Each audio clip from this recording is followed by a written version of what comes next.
Our next presenter tonight comes from a great friend of Consumer Watchdog. In addition to being a co-chair of tonight's event, Wylie Aiken is himself a former Lifetime Legal Achievement Award winner at the Rage for Justice Awards.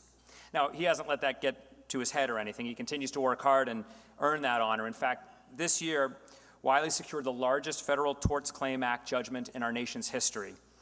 He is and is deserving of that, I apologize.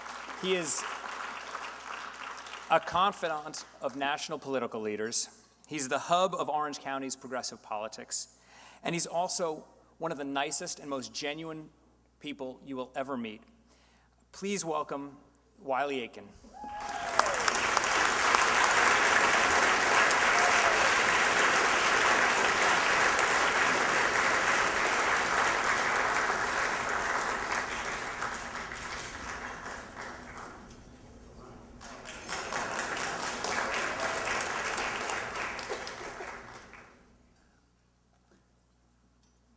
I'm still trying to get over that last presentation. That was just incredible.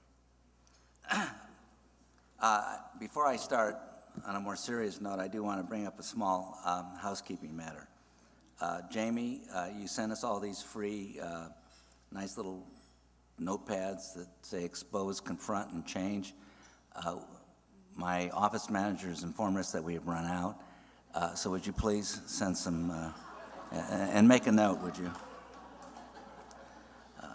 When I was asked to make this presentation tonight, I misunderstood the assignment. I thought I was going to give the award to Dennis Quaid, so I watched 24 hours of Dennis Quaid films. And they were great. That's called kissing up to a star.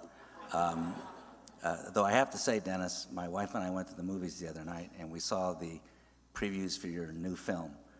And that's one scary film. I'm not sure I'll convince Betty to go back and watch it, but it looks incredibly exciting. The last time I really got involved with really deep discussions with Harvey and Doug and Jamie, we were at the Beverly Hills Hotel a couple of years ago discussing the future of this organization in terms of how it should be branded. And of course, you remember there used to be a group called the FTCR, the Foundation for Taxpayer and Consumer Rights, which I always thought sounded like some kind of Howard Jarvis group. But that was them, and they were doing unbelievable work. So we had this whole debate about using the term consumer watchdog. And I had one other suggestion, which was dismissed out of hand. I called back Jamie the next morning and said, I really want to pursue this, and I think this is what you should call yourself. And Jamie thought about it and said, thanks, Wylie, but forget about it. And I said, okay, I'm just going to go to Quentin Tarantino and sell him this idea. They should be called the Inglorious Bastards. They have done so much. I'm not going to spend all that much time, because I know Jamie will come and put the hook up about what they've done for affordable health care and energy, insurance rates, privacy rates, justice for patients, stem cell cures, accountable politicians, and all of the incredible accomplishments they've had. But one thing I want to focus on is that many of us in this room were there back during the so-called insurance wars. And there was a thing called Prop 103, which we all know about. And so often some good thing happens, but nobody goes back and says, what does it mean? What impact has it had? How has it changed our lives? Did we pass one more law that sounded great when you read about it, sounded great on the ballot, but did it in fact change anyone's lives?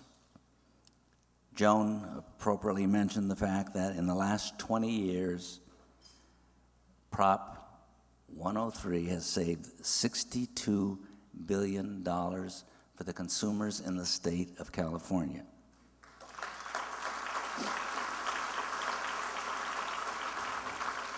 It amounts to $1,670 per Californian.